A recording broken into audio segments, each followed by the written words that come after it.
Bonjour et bienvenue. Aujourd'hui, on va s'attaquer à un marché qu'on croise de plus en plus, que ce soit dans un mariage ou un séminaire d'entreprise. Je parle de la location de systèmes de quiz interactifs. Ah oui, les fameux buzzers, les boîtiers de vote. Exactement. Et pour y voir un peu plus clair, on a regardé les offres de 3 sociétés basées un peu partout en France, Takamaka à Lyon, Locagame à Marseille, et puis Megamix 64 en Nouvelle-Aquitaine. L'objectif, c'est de comprendre ce qu'on loue vraiment, pour qui, et surtout, ce que ça change concrètement de mettre ces petits boîtiers entre les gens. C'est un sujet qui a l'air assez léger comme ça, mais qui est très révélateur en fait. On est passé de l'ère de la diffusion, où une personne parle et les autres écoutent, à l'ère de l'interaction. Et ce qui est fascinant, c'est de voir comment une idée toute simple, piquée au jeu télé qu'on connaît tous, est en train de devenir un véritable outil. C'est plus qu'un simple jeu alors? Ah oui, bien plus. Ce n'est pas juste un gadget pour s'amuser, c'est un moyen de capter l'attention, de créer du lien, et parfois même, on va le voir, de mesurer et de comprendre un groupe en temps réel. Le jeu devient un prétexte. D'accord, alors plongeons direct dedans. Quand on dit quiz, l'image qui vient tout de suite, c'est le gros bouton rouge, le buzzer. Le son qui va avec. Et voilà, le son, le stress, on se jette dessus. Et d'ailleurs, c'est exactement ce que vend Takamaka à Lyon. Leur site est très évocateur. Ils promettent de réaliser un plateau télé en 3 dimensions avec des maxi d'hommes. Ces gros buzzers colorés, à 65 € la location. Locagame à Marseille propose la même chose. Du coup, la question que je me pose, c'est est-ce que c'est toujours une course de vitesse? Le but est toujours d'être le premier? Eh ben, c'est là que le fantasme du jeu télé s'arrête un peu et que la réalité technique commence. Ah bon? Oui, et la source qui l'explique le plus clairement, c'est Megamix 64. Ils mettent le doigt sur une distinction qui est fondamentale, qui change absolument tout. C'est-à-dire? C'est-à-dire qu'il y a 2 appareils qui se ressemblent, mais qui n'ont rien à voir. D'un côté, tu as le buzzer, le vrai. Lui, sa seule mission, c'est de dire qui a été le plus rapide. C'est tout. Le roi du blind test, quoi. Exactement. Le premier qui appuie prend la parole, les autres sont bloqués. C'est le règne du réflexe pur. D'accord. Ce qui veut dire que de l'autre côté, il y a une logique complètement différente. Totalement différente.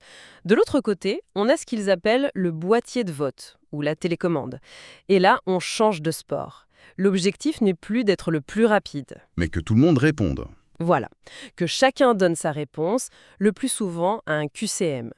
Locagame, par exemple, a des boîtiers avec 6 touches, de A à F. Megamix 64, c'est pareil, mais avec une petite subtilité en plus, une touche pour demander la parole. Ah, on sent l'application pour les conférences, là. Carrément. Et surtout, chaque boîtier est numéroté et peut être associé au nom d'un participant. Donc on n'est plus dans une mêlée anonyme, on est dans une consultation individuelle. Le choix de l'outil, ce n'est pas un détail, ça définit tout. C'est beaucoup plus clair. Soit on cherche le plus vif, soit on cherche l'avis de tout le monde.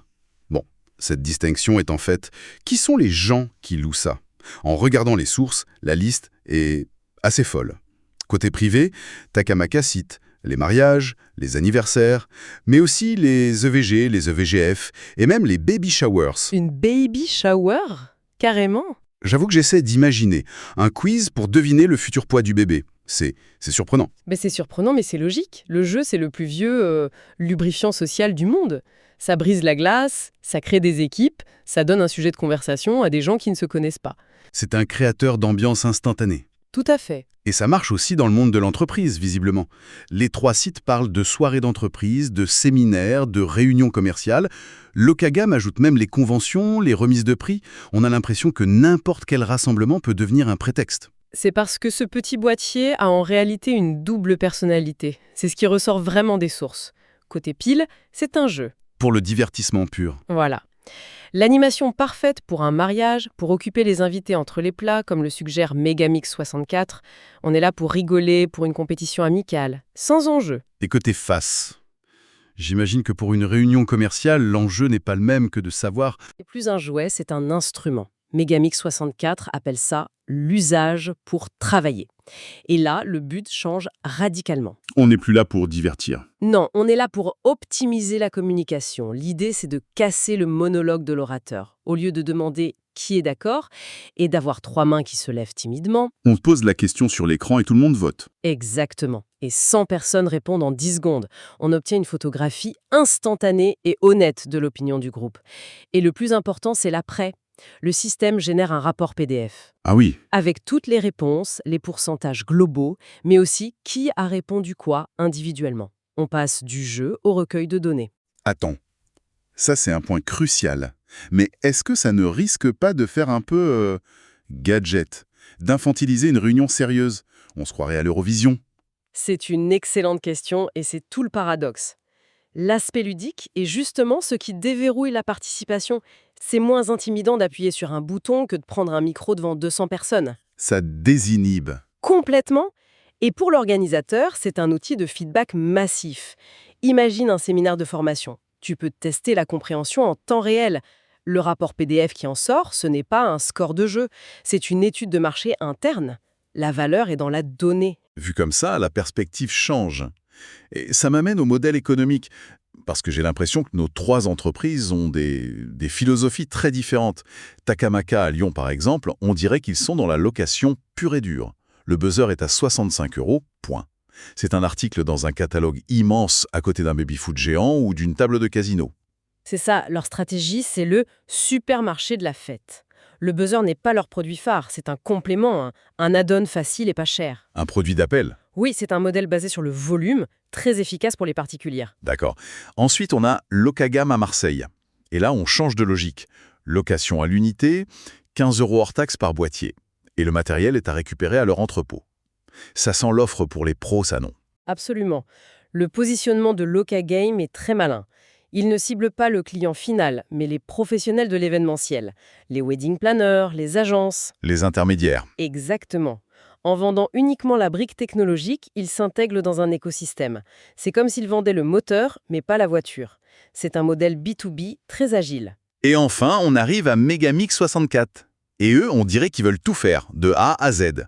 C'est l'offre zéro souci. C'est le modèle conciergerie, la prestation de services complète. D'un point de vue logistique, ils sont très flexibles.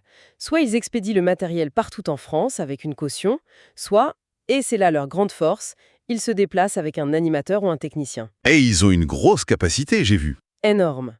Jusqu'à 250 télécommandes.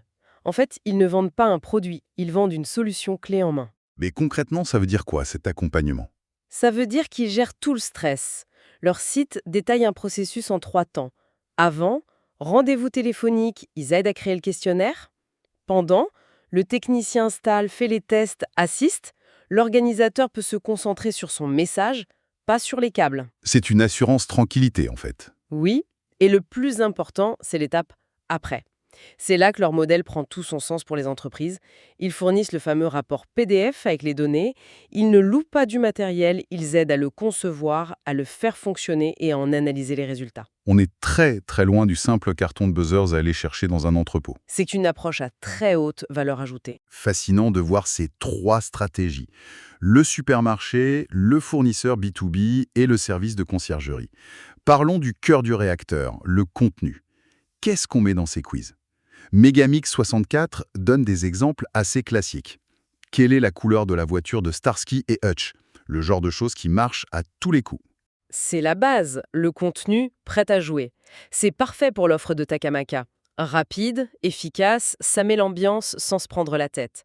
Mais le vrai potentiel, c'est la personnalisation. C'est non négociable pour une entreprise. Évidemment.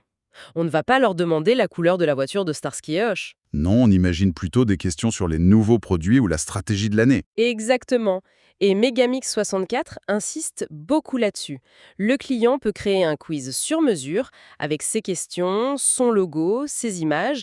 Leur système est compatible avec PowerPoint, ce qui est un détail génial. Ah oui, c'est très malin. Ça veut dire que l'entreprise peut intégrer le quiz de manière transparente dans sa présentation, en respectant sa charte graphique.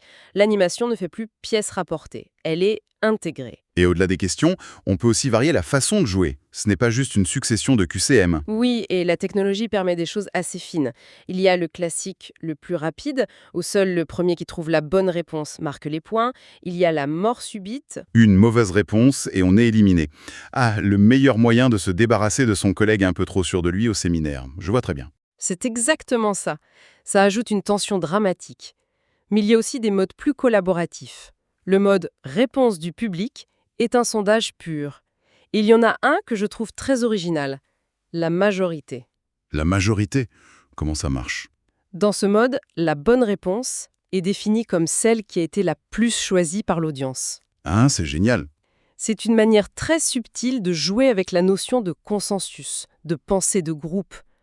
On voit que la technologie n'est pas qu'un support. Elle permet de créer de vraies mécaniques de jeu, du débat. L'outil est beaucoup plus malin qu'il n'y paraît. Bon, si on essaye de rassembler toutes les pièces, ce qu'on voit, c'est un marché bien plus sophistiqué qu'on ne le croit. On a d'un côté le modèle simple de Takamaka, parfait pour une fête privée. Simple, accessible, efficace. De l'autre, l'approche chirurgicale de Loca-Plogame pour les pros de l'événementiel. Et au sommet, la solution intégrale de Megamix 64, qui vend un projet de communication interactive avec analyse de données à la clé. Finalement, le choix ne se fait pas sur le prix du boîtier, mais sur l'objectif. Est-ce qu'on veut juste s'amuser ou est-ce qu'on veut travailler et collecter de l'info? C'est une excellente synthèse. Ça montre bien les différentes strates du marché. Et pour ouvrir un peu la réflexion, tout ça m'évoque une idée plus large. Le point commun de tous ces systèmes, c'est qu'ils transforment une audience passive en un groupe de participants actifs. On peut mesurer leurs réactions, leurs opinions, de manière instantanée. On quantifie le ressenti du groupe. Exactement. Alors, on a parlé des séminaires et des mariages, mais si on extrapole, qu'est-ce qui se passerait si on démocratisait ces outils dans des contextes plus civiques? Tu penses à quoi? Imagine une réunion de quartier, un conseil municipal ou même une salle de classe. Comment est-ce que ça pourrait changer la dynamique si chaque opinion devenait visible, quantifiable et pouvait servir de base à une discussion en temps réel? On verrait instantanément ce que pense la salle. Voilà, la question n'est plus seulement de savoir qui a la bonne réponse, mais de rendre visible la réponse de tout le monde.